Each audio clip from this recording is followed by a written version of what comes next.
This copyrighted telecast may not be reproduced, retransmitted, or used in any form without the authorized written consent of NASCAR Broadcasting. NASCAR would like to thank all of our loyal fans for your continued support, and we hope you enjoyed today's broadcast. I think they heard me.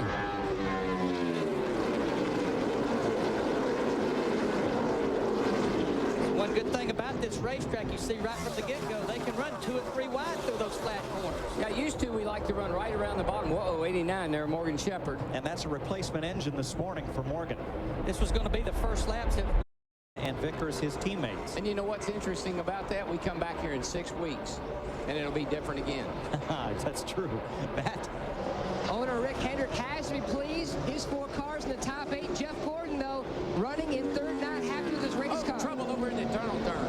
Turn 2, exit of turn 2. Ward Burton goes for a big ride. That will put us under caution at lap 50.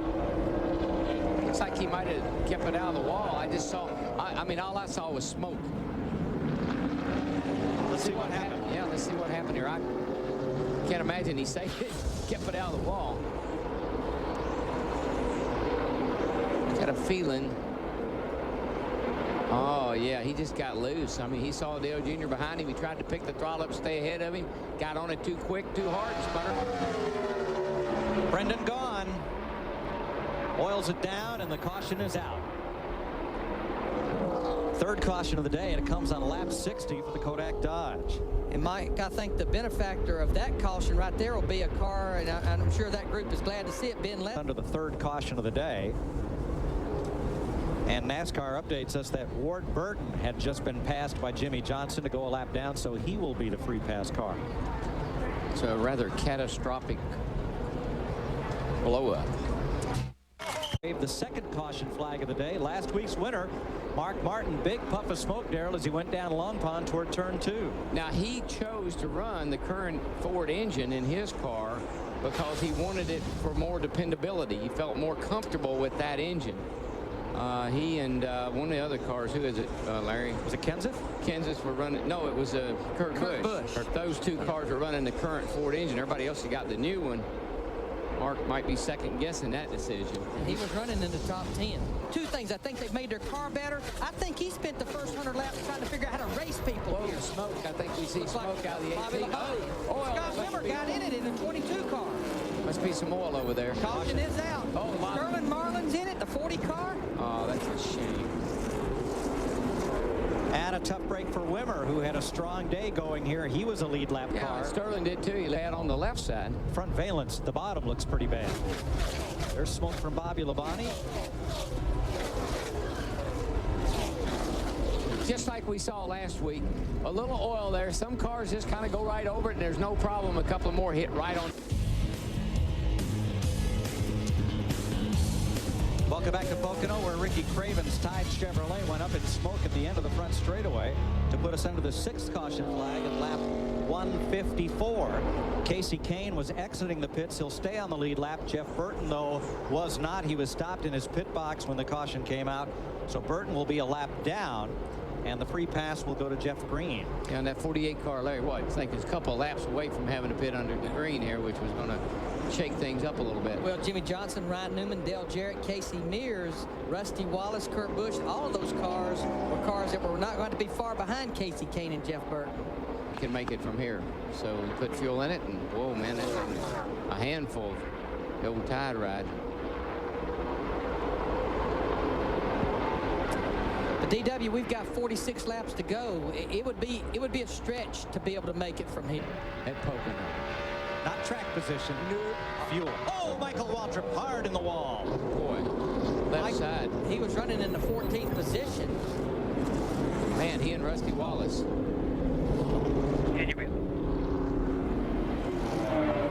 Seventh yellow of the day, lap 166. A hard crash for Michael Waltrip. Look at all the left side damage. Left rear damage, real hard left rear damage. And I don't Rusty know if we'll Wallace get back to the garage or not.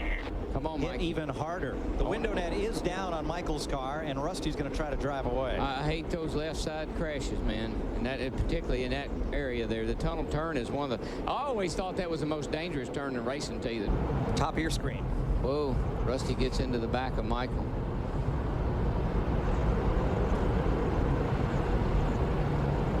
Rusty gets into the outside wall as well. You know, for as far as Rusty slid, Darrell, he really hit hard. Well, you don't really, I'm telling you. And Stewart in trouble. Spun it around. Caution flag. Now this is going to help Jimmy Johnson, Jeremy Mayfield, those guys that are out there trying to save fuel. These cautions will allow that, because I think they're painted in a box, Darrell. I don't think with 25 laps to go they can come to pit road and give up track position. Now, Jimmy Johnson just passed the pit open close man with the flag, so that's the first time. Ride with Dave Blaney. Stewart just went around. We're going to win a race. They've been closer and closer and finally pull one off. He hit the curve. He hit the curve. He hit Newman. Yellow. Round goes. Coming under you. But I think what we'll see, Three more coming. Robbie Gordon got on the curve. It shot his car right up into Ryan Newman's car. Yes, sir. That curb on the inside with those rumble strips. It's got to really upset the car. Okay, Brooks, bring it in. How much damage we got, bud? 4 tires. You see right here, Robbie gets a run down on the inside. Gets in there, he's a little bit loose getting in, and it hits that curb. Just brushes into the left front of Robbie, but that's boy, you hit that left front tire and it jerks the steering wheel right out of your hand sometime. And Ryan Newman. Here it goes. Unheard. Oh, bad boy, somebody's got to give. Oh, man. P.J. Jones in that 50 car. I think he's going to pay the price for that. That was Caution is out, too. That was almost a disaster. You can run 3 wide down the Long Pond Straight. It will not work getting into 2. But PJ just didn't give him enough room. I mean, that was just. Let's see here. See Jamie McMurray in the 42 car jumping to the inside of P.J. Jones. He's trying to take the position away, actually, from Dale Earnhardt Jr. Ooh, no, PJ didn't do anything wrong. Perfect. Battle for 12th. Uh-oh, Dale Jarrett down on pit road, out of Archway, but out of the race. 5 laps to go. The red flag lap is 196. We will be completing 196 now, so I think we're past that window. They're going to red flag it. And we're here to Jeff Burton in the 99 car almost simultaneously as Dale Jarrett blew up. We know both those cars had the new engine package. Looks like the new engine package is 5 miles short. He got in the oil. Guarantee you he got in the oil. That or else. You don't reckon Harvick and he got together, do you? At this stage, Darrell, I'm not going to reckon anything. 4 laps to go. Matt Kenseth, he's going up the front stretch at a pretty high rate of speed right now. He doesn't, you know, the car looks angry. And we'll see how NASCAR rules on this. Oh, yeah. Whoa. He definitely got help. You know, this started earlier when Kenseth was jacking. He got in behind Joe right there. Now 29 came across the nose of the 17. Going down in that area, so they're now coming around to the caution. Well, I believe Kenseth should be able to go back in his position. Oh, is this real? Is this happening? It is. This is not a highlight film. No, this is live. Man, guys, I told you that car was angry. Because we had passed lap 196, and that is the lap they indicated in the drivers' meeting was the last lap on which the race might be red flag. Happened. This is under green.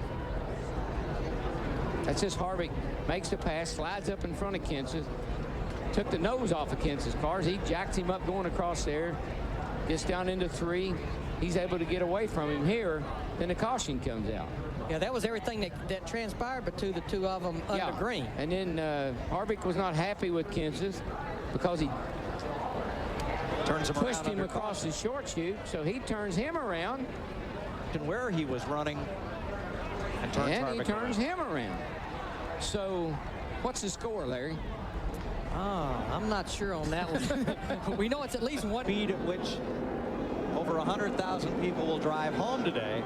Jimmy Johnson is going to complete the last lap, the one that will take him to victory lane. I'm going to tell you who, though, is going to come out of here smelling like a rose again, a lot like Dover, Delaware. You see that big bud. Way down low.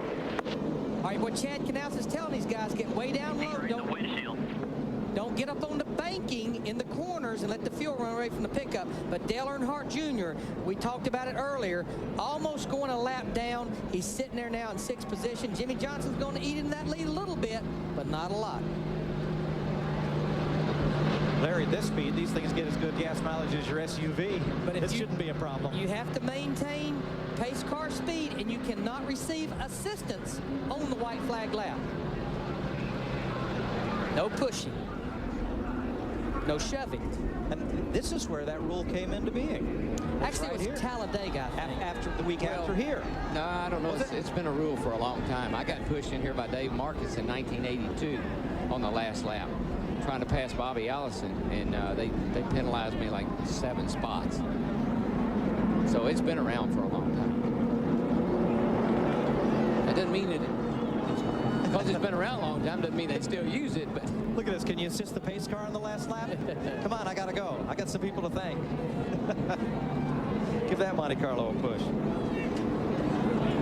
But I think you heard Matt Yoakum talking about it earlier. I think what this group has done a wonderful job at is putting Dover, Delaware behind them and working towards Pocono, Pennsylvania, the next race.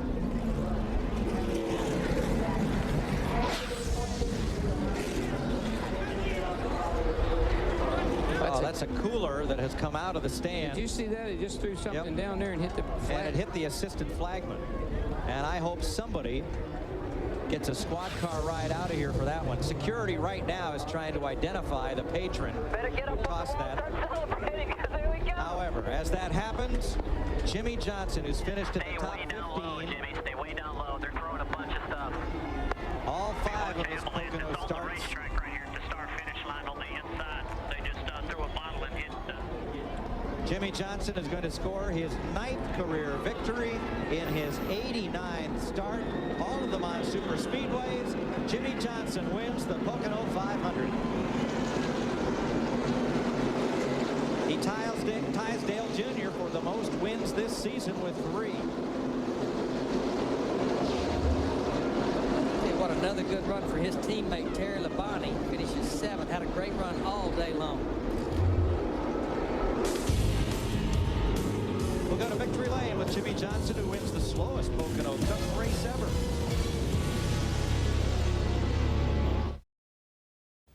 This copyrighted telecast may not be reproduced, retransmitted, or used in any form without the authorized written consent of NASCAR Broadcasting. NASCAR would like to thank all of our loyal fans for your continued support, and we hope you enjoyed today's broadcast.